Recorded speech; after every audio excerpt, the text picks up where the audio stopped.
Hey everybody, how's it going? It's Chris here, and welcome to the pilot, I guess, of a new series. It's not going to be a weekly or daily series I'm going to do. It's going to be basically just when it happens, because I can't really control it. But this is dreams and just like bizarre dreams I've had that I can remember. Now I'm going to start off by saying I don't really have too vivid of dreams. Like, I mean, they're super vivid, but I don't have control. I mean, I can't really control myself in the dream. It's sort of like I'm watching somebody move my body, but that somebody is like a clone of me, so they move exactly how I would, but I'm not controlling me. I'm either watching myself in third person or from kind of like theatrical, like cinematic set cameras, set angles. And so rarely am I in first-person view, but if I am, it feels like I'm trapped in my own body, but my body is moving without my control. Or if I do start to get control, I can't really move. It feels super sluggish. I can't run. Anyway, that's sort of how dreams work for me. And also, on one last thing, I should also say that I don't dream super often. I only dream when I get into a deep sleep, and I only ever get maybe 2 to 3 hours of deep sleep per night, per 8 or 9 hours that I do sleep. The rest of it is me tossing and turning. I'm such a light sleeper, I actually wake up to roll over. Anyways, that's the premise for what my dreams are. Now, moving on to this dream, I had this dream fairly recently as of this recording, where basically, I was in a city, and I was in a convenience store in a city, and this convenience store was on the corner of basically like a Y-shaped traffic lane, like a Y-shaped road, so it was on the split in the top part of the Y. That's how it was. And so we were in there, and I was kind of walking around. There were some people from from where I work in real life.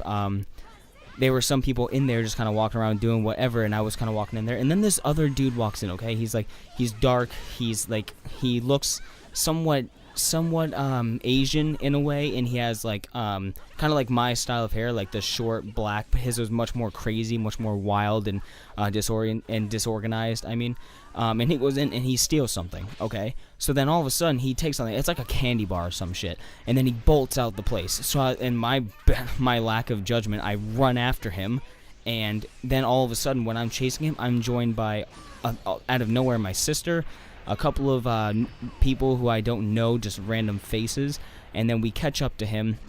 We chase him for miles, okay? We're like on his tail the whole time. He turns a corner after like 2 or 3 miles down the road. He turns a corner and bolts into an apartment building in the city, and we run in after him, and then we get inside, and it's a room with like a staircase on the right side in the back corner, and there's him sitting at the staircase with his head down, kind of like sulking, and another man standing in front of him. We all stop inside the building, and the other man turns to us, and it is, I'm not kidding, kind of like a futuristic version of Kenshin Himura from Rurouni Kenshin. And he's standing there, and he's looking at us, and he's all pissed off, and he apologizes to us. He's very formal, he's very Japanese, and he has like his robe, and but he also has like a futuristic looking like katana on his side, and it's like metallic parts and stuff. He looks badass. Okay, he's like Samurai Jack if he got like thrown into fucking Tron, except he's not glowing. And so he looks at us, and he bows his head, and he apologizes to us for his apparently his son's insolence when it comes to stealing whatever from the store. We're looking around, we're like, oh, okay, whatever, that's fine.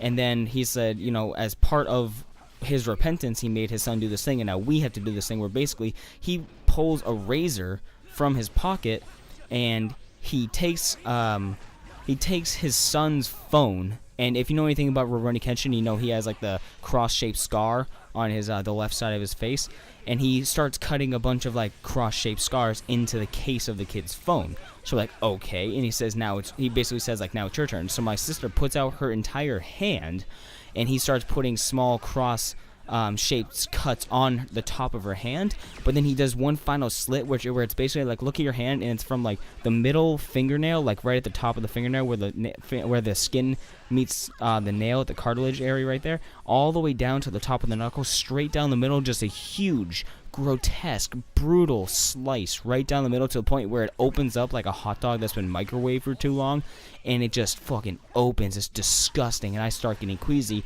and then he does that, her hand's covered in cuts, and then that giant disgusting one. And then he looks to me and asks for my hand. I'm like, yeah, no, I'm not gonna do that. Do you see what you just did to her? Like, that, we need to take her to the hospital. Holy shit.